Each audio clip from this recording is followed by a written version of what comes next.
শুভ সকাল আমার প্রিয় বন্ধুরা, তোমরা কেমন আছো? আশা করছি তোমরা সবাই খুব খুব খুব ভালো আছো ও সুস্থ আছো। তোমাদের আশীর্বাদে আমিও ভালো আছি ও সুস্থ আছি, আমার পরিবারেরও সবাই ভালো আছে ও সুস্থ আছে। উত্তর 24 পরগনা জেলার ছোট্ট একটা গ্রাম থেকে আমি প্রীতি আবারও কিন্তু চলে আসলাম নতুন একটা সকালে নতুন একটা ভিডিও তোমাদের সঙ্গে নিয়ে। তো দেখো, সকালবেলায় কিন্তু ঘুম থেকে উঠে আগে আমি দুষ্টুকে স্কুলে দিয়ে এসেছি, তারপরেই কিন্তু সংসারের কাজকর্মগুলো শুরু করছি। আর এইদিকে কিন্তু আমি ভাত বসিয়ে দিয়েছি, বসিয়ে দিয়েই যে সংসারের কাজকর্মগুলো আছে সেইগুলো করছি। আসলে আবার একটু এক জায়গায় বেরোনোর আছে, সেই জন্যে মানে তাড়াহুড়ো করছি যে আবার দুষ্টুকে স্কুল থেকে আনতে যেতে হবে। আর সোনাই তো পড়তে চলে গেছে, না সরি পড়তে চলে যায়নি, পড়তে যাবে। আর আমি যেহেতু 8:30টার দিকে বেরোবো, সেই জন্যেই হচ্ছে ভাতটা বসিয়ে দিয়েছি, দিয়ে সংসারের যে সমস্ত কাজকর্মগুলো আছে সেইগুলো করে নেওয়ার চেষ্টা করছি। আসলে কি বলতো, আমাদের না হাউস ওয়াইফদের বাড়ির বাইরে পা ফেলতে গেলে কিন্তু সমস্ত দিক চিন্তা ভাবনা করে বাড়ির বাইরে পা ফেলতে হয়। মানে যখন কোথাও বেরোবে তখন দেখবে বাড়ির কাজকর্ম যতটা সম্ভব গুছিয়ে রেখে গেলে কিন্তু যেখানেই যাও না কেন সেইখানে মন স্থির করে থাকা যায়। তাহলে যে কাজে যাবে সেই কাজে কিন্তু মনটা স্থির থাকে। আর বাড়ির দিকে যদি সমস্ত কাজকর্ম ফেলে রেখে আমরা চলে যাই না, তখন কিন্তু যেখানে যে কাজেই যাও না কেন তখন কিন্তু মনটা একদম স্থির থাকে না, মনটা অস্থির হয়ে থাকে যে কখন বাড়ি যাব, বাড়ি কত কাজ পড়ে আছে। আর একা সংসারে যদি একা হওয়া যায় তাহলে তো আরও অবস্থা খারাপ বলতে পারো। কেননা একা সংসারে যা করবে নিজেকেই করতে হয়। ধরো অন্য কেউ তো আর করার মতো কেউ থাকে না, তাই না? যেরকম আমার সংসারে কিন্তু আমাকে হেল্প করার মতো কেউ নেই, যেহেতু আমার সংসারে আমি একাই ঘরের বাইরে সমস্ত দিকটা করতে হয়। আর তোমাদের দাদাভাই যেহেতু বাড়িতে থাকে না, সেই জন্যে তো আরও একটু চাপের হয়ে যায়। আর বাড়িতে থাকলে কিন্তু আমার কাজে যতটা পারে হেল্প করার চেষ্টা করে, সেই দিক থেকে কিন্তু ভালোই বলতে হবে, খারাপ বলা যাবে না। কিন্তু যেহেতু বাড়িতে থাকে না সেইটা তো আর সম্ভব না। আর আমার সংসারে যেহেতু আর কেউ নেই, আমরাই মা মেয়ে 3জন থাকি, তখন বাইরের দিকটা আর ঘরের দিকটা কিন্তু সমস্তটাই আমাকে দেখতে হয়। তার মধ্যে যদি সমস্ত কাজকর্ম ফেলে ধরো বাইরের কাজে যাওয়া হয় তখন কিন্তু মনটা একদমই স্থির থাকে না, তাই না? যেটা প্রথমেই তোমাদের বললাম, তাহলে মনটা কিন্তু খুব অস্থির অস্থির করে। আর এই সমস্ত কিছু করে তারপরে আবার যেতেও হবে বাজারে, কিন্তু বাজারে গিয়ে কতক্ষণে কি মানে বাজার যাব ঠিকই, কিন্তু বাজারে গিয়ে কখন যে যাব আর সেই কাজ মিটিয়ে তারপরে কিন্তু আমি বাজারে যাব। কিন্তু তখন কিন্তু প্রায় 11:30-12টা বেজে যাবে। তখন কিন্তু বাজারে গিয়ে কিছু পাবো কি না সেইটা কিন্তু বুঝতে পারছি না। বা কিন্তু বাজারে যদি না যাই তাহলেও কিন্তু চলবে না। আসলে ঘরে নাকি কোনো কিছুই নেই, দুটো আলু ছাড়া কোনো কিছুই নেই। সেই জন্যে ভাবছিলাম, কালকেও সয়াবিন খাওয়া হয়েছে, তার আগের দিন একটু মাছ হয়েছিল, কিন্তু দুষ্টু শোনায় ওরা তো ওইসব খায়নি, তাহলে ওদের কিন্তু 2 দিন পর পর নিরামিষ হয়ে যাচ্ছে। নিরামিষকে তো ওরা একদম খেতে চায় না। কিন্তু কি করব বলো, সব দিক সামলাতে গেলে না আমি ঠিক পেরে উঠছি না যে কোন দিকে গেলে কিভাবে কি করলে হবে। কিন্তু বাইরের কাজকর্মগুলো যদি আগে সেরে না আসি, এখন যেহেতু বর্ষার দিন, কখন কি বৃষ্টি আসে তখন তো আর যাওয়া যাবে না, তাই না? আর দুষ্টুকে একা রেখে তো একদমই যাওয়া যায় না।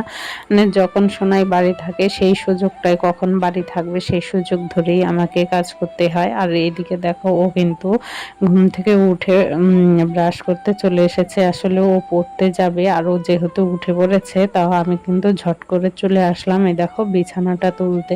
তা চলো বিছানাটা তুলে নেই। আর ওইদিকে কিন্তু একটু মেঘমেঘ মতো করছে, তার মধ্যে যদি আবার বৃষ্টি আসে তাহলে কিন্তু অবস্থা আরো খারাপ। তার মধ্যে আবার আমাকে যেতে হবে দুষ্টুকে স্কুল থেকে আনতে, এনে রেখে তারপরেই কিন্তু আমার সেই কাজকর্মগুলোর যে বাইরের কিছু কাজকর্ম আছে সেই কাজকর্মগুলো করতে বেরোবো। ততক্ষণে কিন্তু অনেকটাই দেরি হয়ে যাবে। আর আজকে সকালবেলা কিন্তু বেশি কিছু রান্না হয়নি, আলু ভাতে ডিম ভাজা রান্না হয়েছে। সে সোনাই তো আবার ডিম ভাজা খায় না, ডিম খায় না, তাও দুষ্টুকে একটা ডিম ভাজা করে দিলাম। আর আমি আর সোনাই আলু ভাতে দিয়েই খেলাম। আসলে কি বলতো, মায়ের ধরো সন্তানেরা যদি কিছু না খায়, এক জায়গায় খেতে বসে যদি ওরা কিছু না খায় তখন মায়ের কিন্তু খেতে খারাপ লাগে, তাই না? সেই জন্যেই আমি আর সেই ডিম ভাজা করে নিলাম না, দুষ্টুকেই একটা ডিম ভাজা দিলাম। আর আমি আর সোনাই কিন্তু আলু ভাতে দিয়েই খেলাম। আর ওই যে তোমাদের বলছিলাম এক জায়গায় বেরোবো, সেইখানে গিয়ে তো কোনো কাজেই মিটেনি। আর বাজারেও গিয়ে কিছু পাইনি, তো সেই জন্য একটা মাছের মাথা পেয়েছি, সেই মাছের মাথাটা দিয়েই ডাল রান্না করছি। আসলে মাছের মাথাটা দিয়ে যদি ডাল রান্না করি তাহলেও একটু ওরা খাবে, না হলে না একদমই খাবে না। তাই এইভাবে ধরো একটু মাছের গন্ধ যদি পায়, সেই গন্ধে গন্ধে তাও হচ্ছে ভাত খাবে।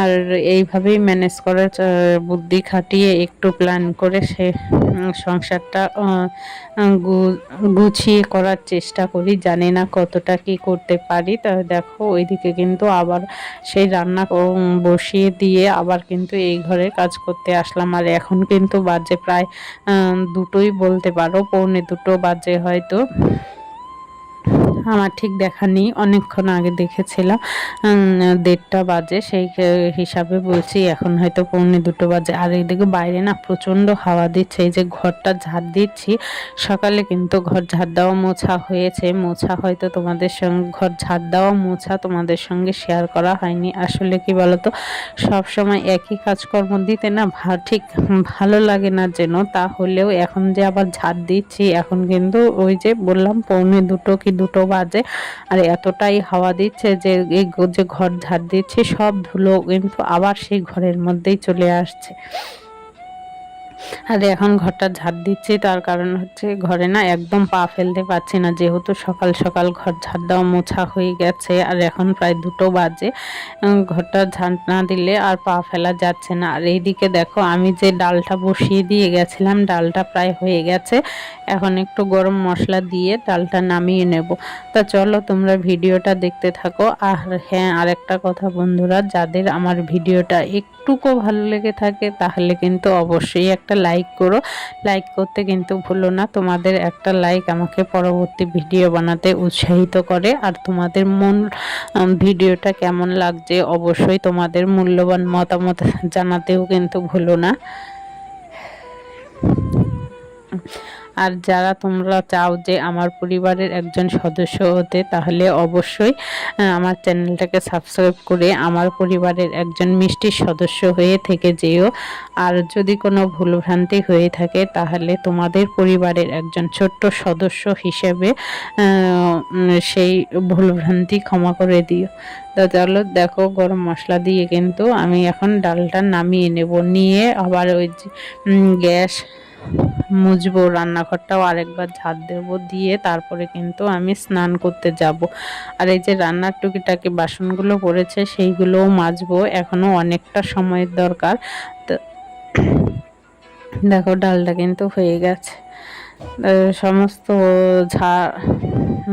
ঘর ঝাড় দিয়ে গ্যাস মুছে বাসন মেজে তারপরে আমি চলে যাব স্নান করতে। স্নান করে এসে তারপরে অনেকটা দেরি হয়ে গেছে, যেহেতু এখন কিন্তু প্রায় 2:30 বাজতে যায়। আজকে খেতে খেতে হয়তো 3টে 3:30 বাজবে।